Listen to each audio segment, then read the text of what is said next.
I'm one of the GoBros, and here's my homemade spur drop camper. So our whole budget for this camper was $5,000. A big part of that budget, $1,400, was the trailer. It's an aluminum trailer, and we wanted to have a solid foundation to build the camper. So in the front, we have your standard 2-inch ball, nothing too crazy there. In the toolbox houses our 12-volt cooler. Oh, and there's our leftover camping supplies. No, those are in there. We have just a Chinese diesel heater. They're pretty common. Nothing too crazy about them. They work extremely well. And then use next to no fuel too. Yeah, it'll run. So here's our little diesel tank. It'll run like 20 or probably 24 hours on a gallon of diesel, which is crazy, and it's super. I mean, it works super well. And then fire extinguisher up in the front, easy to get to. And then we have our pipe here. This is just kind of a quick thing to pipe our heating into the cabin. That goes down there. And then this plug comes out. Nothing too crazy there. Other than that, we just put a lot of random stuff in here while we're traveling. And then it closes up and it seals off real nice. And then coming around this way, on the outside of the camper, we have a skylight window. All these, the windows and the doors, they're all from Vintage Technologies. They're actually in Michigan, so I went there and picked them all up, so it's super convenient. They're really helpful to get your windows and doors from. We have aluminum trim all the way around the outside. That was also from Vintage Technologies. And then around the outside, have our back door, and then outdoor speakers. Now there's nothing really on this side other than our, that's just for shore power. You plug that in and you can use, I actually don't have an inverter on this yet. It's all wired for an inverter, but that charges the battery and you can run like the TV and stuff like that. So moving along to the front, or on top of the camper, jump up here. I'm gonna rip my pants. So we have Renogy solar panels up here. They're both 100 watts. So in total we have 200 watts of solar power. This is our, it's just a normal vent fan.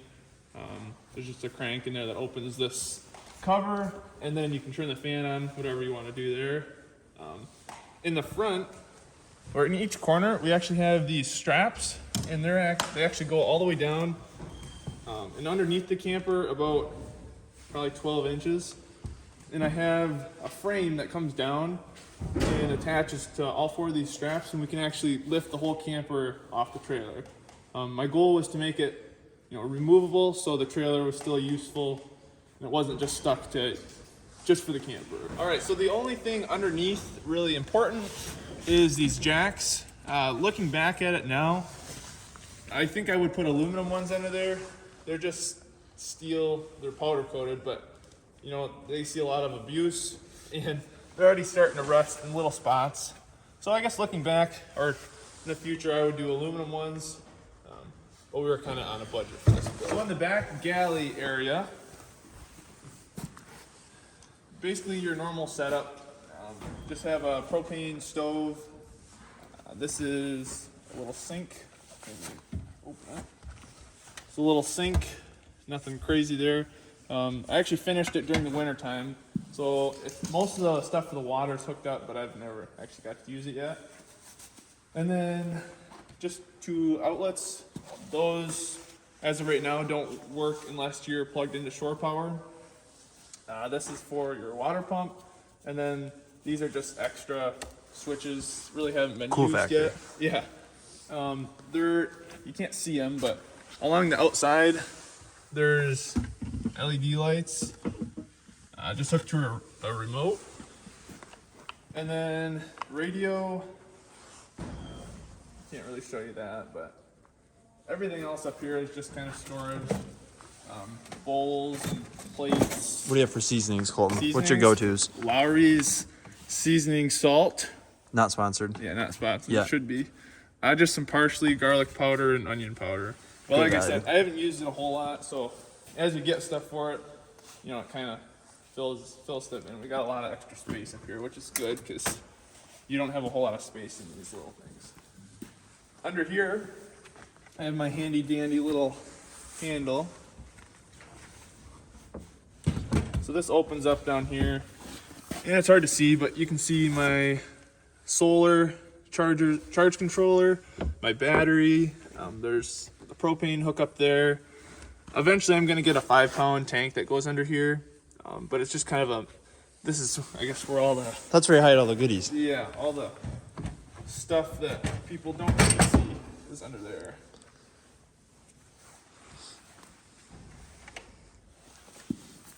So that pretty much sums this up.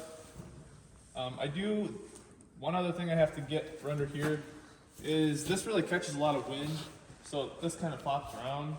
And really this is kind of a waste of space. I mean, you could really use this to hang stuff on or something to kind of maximize your space, which I haven't figured out what I want to do with this yet, but eventually there will be something on here.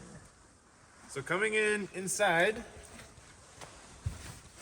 it's all made out of pallets, refurbished pallets, I guess, and then polyurethane to everything. Up here, we'll start over here.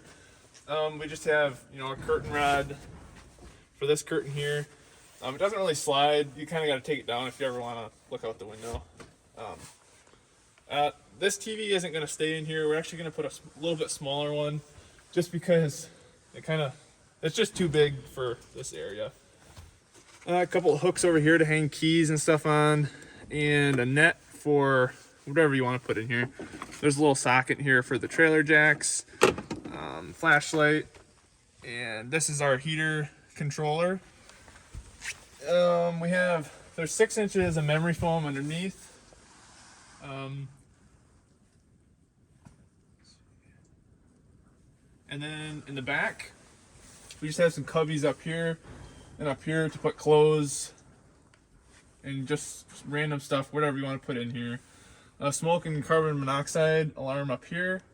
Necessary. Yeah, you need that. And then this is just your vent fan. Especially with insulation, because it's really super, well sealed. I mean, in it's here. cold outside, but it's really cold in here, so obviously the insulation's doing something. But yeah, so a vent fan.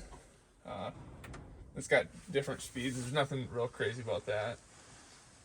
2 outlets here, and then this switch here is actually the main power. So if I flip that off, it kills power to the whole back galley and all up here. So if I just turn the lights off up here, the this is still running here and in the back.